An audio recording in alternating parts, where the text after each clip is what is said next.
In this video, I'm going to share with you one of the most powerful things I learned in my Ancient Wisdom training for you to use as a leader to help your team develop into their potential.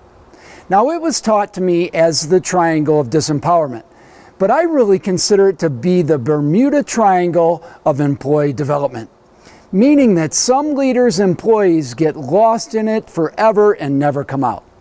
Hi, I'm John English, and welcome to Wednesday's Wisdom here at Ancient Wisdom Leadership.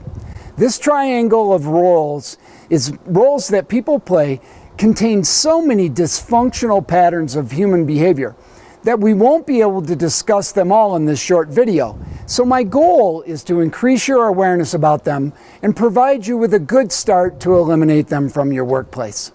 Let's take a look at this triangle of disempowerment now.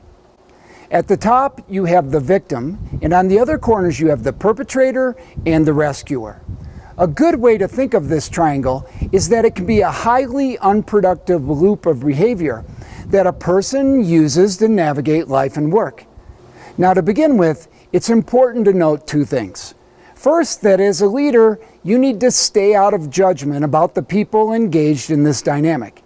And second, that one role in the triangle is not any better than the other, and that they all play the game of disempowerment. Here's how this works. The victim rarely takes responsibility for their life. Everything happens to them. And they draw the perpetrator and the rescuer into their life so they can continue to be the victim and avoid taking responsibility for creating their life and their work experience, to actually avoid becoming empowered. At work, this looks like the person who is always blaming others or outside circumstances for things not going according to plan.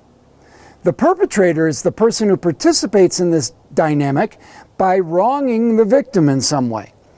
At work, this is the type of person who seeks to get ahead of all other people at their expense. They climb the ladder by crawling over other people or even throwing them off the ladder altogether. The rescuer is the person who can be drawn into this scenario to assist the victim, to help them. Often this begins with good intentions, but it disempowers the victim subconsciously by telling them they need to be rescued.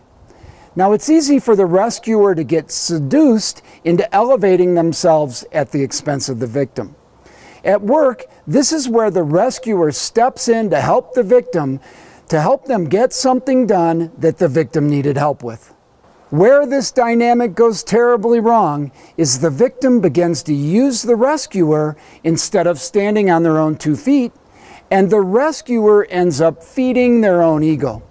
Now, eventually, most rescuers will grow weary of all the work to save the victim, and they will stop doing so or even throw them under the bus.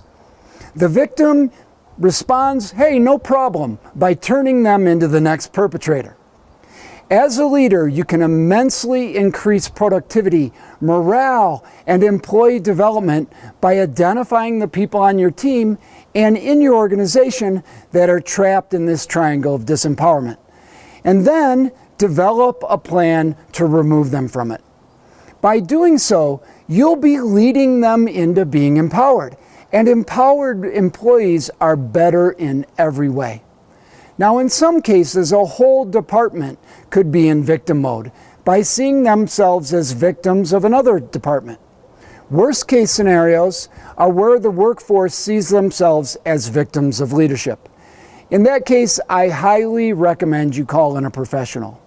Leave a comment about where you see the victim, perpetrator, and rescuer operating within your team or organization and what it is that you're going to do about it. This is John. Until next time, lead with a commanding presence.